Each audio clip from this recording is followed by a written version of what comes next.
magsipayon lahat. Sa tagubilin niyo ng magaling na utos sa turo ni Jesus na Panginoon natin ang Diyos, ipahayag natin ang lakas loob.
Sa lahat ng masama, pagkalooban ng kapayapaan araw-araw, iligtas sa kasalanan at ilayo sa lahat ng kapahamakan.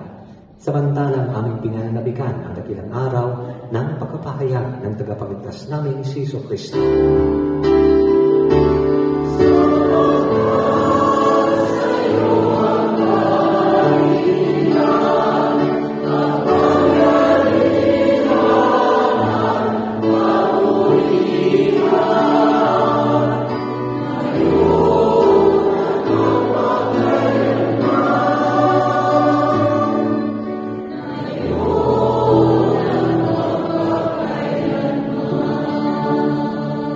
Panginoong Jesucristo, sinabi mo sa iyong mga apostol, kapayapaan ang iniiwan ko sa inyo, ang aking kapayapaan ang ibinibigay ko sa inyo.